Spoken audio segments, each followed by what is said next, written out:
Good morning. Hi, it's Sue. I'm sorry I'm late. My phone wouldn't work for the video, which I much prefer because the quality is so much better. And I tried twice, and then I'm back. Here I am on the computer. Just wanted to settle down and talk with you this morning about these realizations that are bubbling up in me. I titled this video Practices, Schmactices. And this came to a head for me, I guess. Yesterday, I lived very close to the fires, the Northern California fires. The closest evacuation to me was about 10 miles away. It's been really intense. It was an intense way to greet the day yesterday, to find out about these fires and the destruction and the evacuations and the people who have lost their homes and the people who are losing their places of work. My housemate works at a hospital in Santa Rosa that evacuated everyone out at the middle of the night on Monday morning, and she's not sure when she's going to get to go back to work. So it's massive and intense, and here I am. I mean, I'm not even, the ash and the smoke and the bad air is covering a really large area, not just here in Petaluma. My sister in Oakland also is seeing ash and smelling smoke and inhaling smoke, and it's been a really hard on respiratory systems. It hurt to breathe for much of yesterday. I stayed inside until around 4:30 in the afternoon, when there was a clear improvement in the air quality, and I was able to go for a walk, which is the practice that's most important to me. It seems to be something I need to do despite the weather, and in most cases despite the air quality, with some rare exceptions like yesterday. And lately I've been having some really uncomfortable thoughts cross my mind, because we've had some really bad air days here even before these fires. One day last month, it must have been a Friday night. I was going to services at near Shalom in Katati at a synagogue that I attend, and the sky was weird, very weird, not pretty color of gray, reddish, yellowish. The sun was setting in this kind of sickly red haze. And what crossed my mind is, I wonder if this is the way it's going to be now, if this is the kind of air that we're going to have to be breathing and walking in and living in. And that night it cleared. By the time I left shul, by the time I left services around 2 hours later, the stars had come out and the sky was deep, dark, clear night sky, and hope returned. Yesterday, after this, was it only a month since all the tropical storms and the Mexico City earthquake, and I can't even keep them all straight in my head, the massive destruction in Puerto Rico, the near total destruction in St. Croix, where I lived for a while, about which I have very, very fond ties and memories. But all that destruction was far away from me. I didn't have to see it. I didn't have to breathe it. I didn't have to smell it. I didn't have to consider what would be in my go bag. If I could figure out what would be in my go bag, I would have packed one yesterday.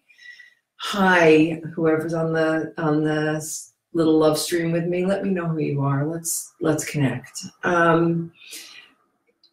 it was never, it's not, it has been far away from me. And I'm somebody who's lived on the San Andreas Fault now for over 20 years. For 23 years, I have lived in earthquake land, and I know that I have moved myself into this climate, into this ecology.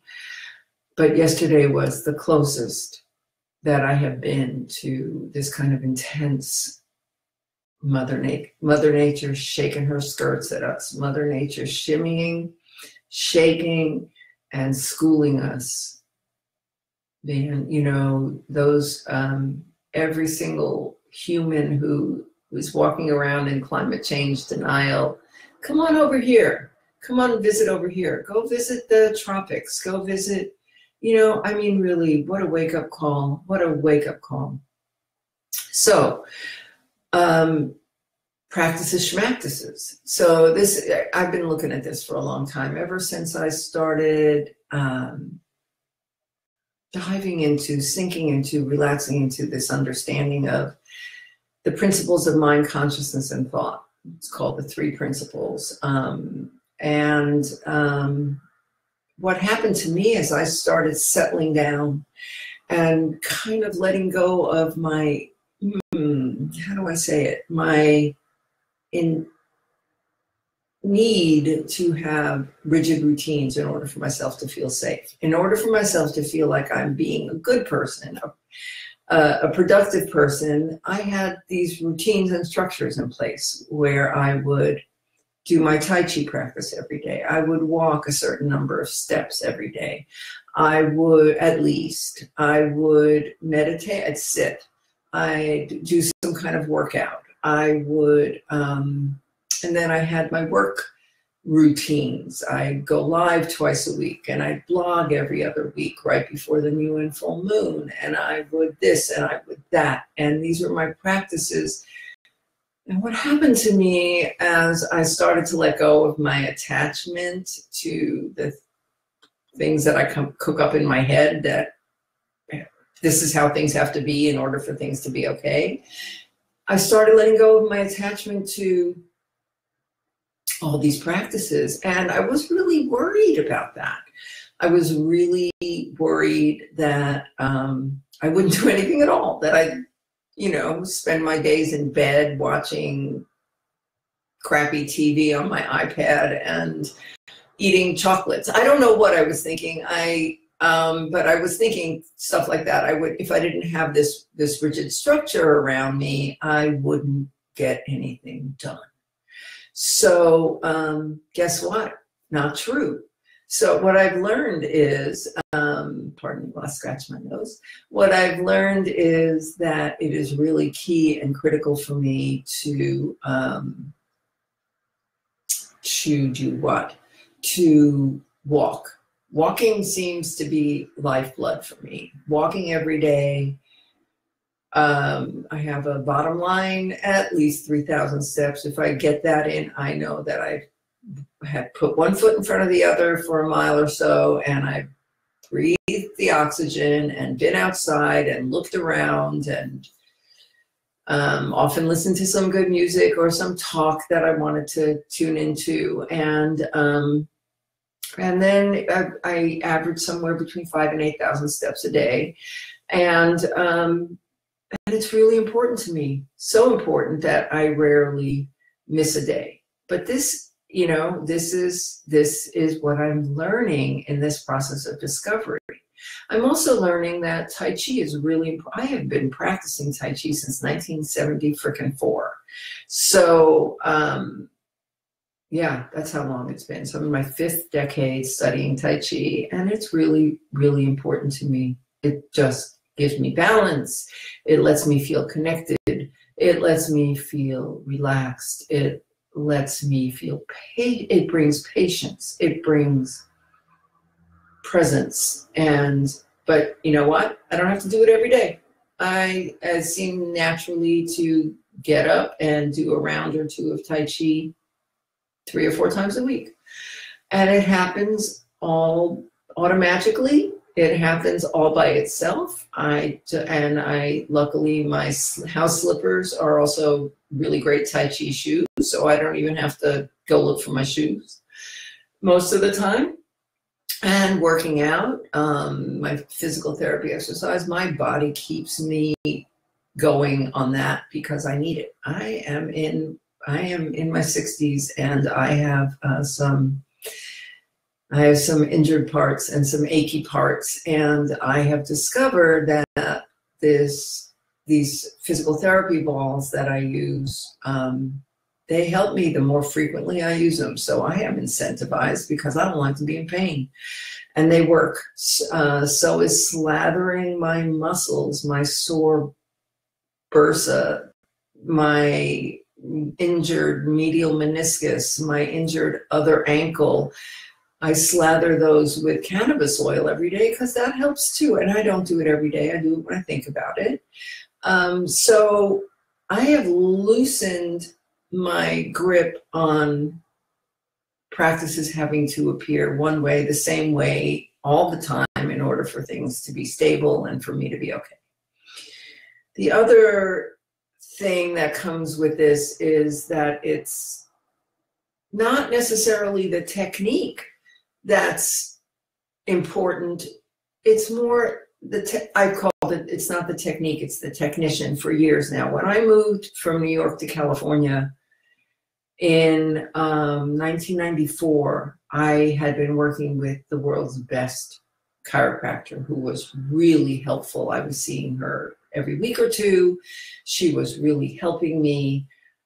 And so when I was moving, oh, her name is Isis Medina. I was trying to remember her name all day. Hold on while I write that down because I need to remember that. When I was leaving to move to California, I asked her the name of the technique so I could look for someone who practices exactly what she did so I could continue my care and my healing at the exact same level. And guess what? It's not the technique, it's the technician. I went to a chiropractor who studied with Isis, who said that her technique is the technique he uses, and he was terrible. So I learned then that it is not the technique that matters so much, it is the technician too. And I'm expanding that today to say, it's not the technique, it's the way you approach it, right? When I am approaching something I want to take on or try or do, if I approach it from a space of curiosity and a light grip, then I can take the goodness, I can play with what happens, I can allow myself to fiddle and futz with and play around with the benefit and find a rhythm and a practice and an application that works for me for now. And this liberates everything. This liberates me from trying a new chiropractor, and when that person says to me, and you should come in once a week for 3 months and then we'll reevaluate, I can say thank you. I'll come back when I'm ready.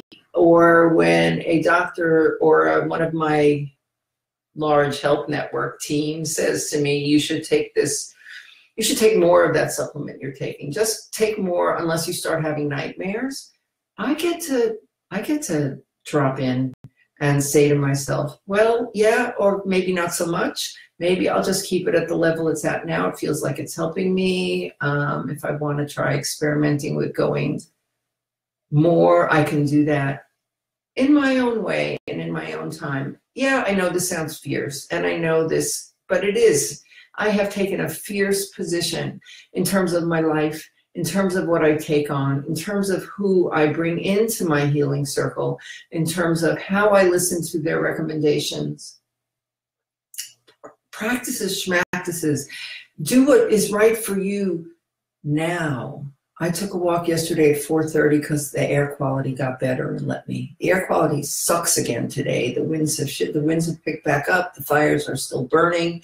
I don't know when I will take my next walk, but I know I'll be looking for it.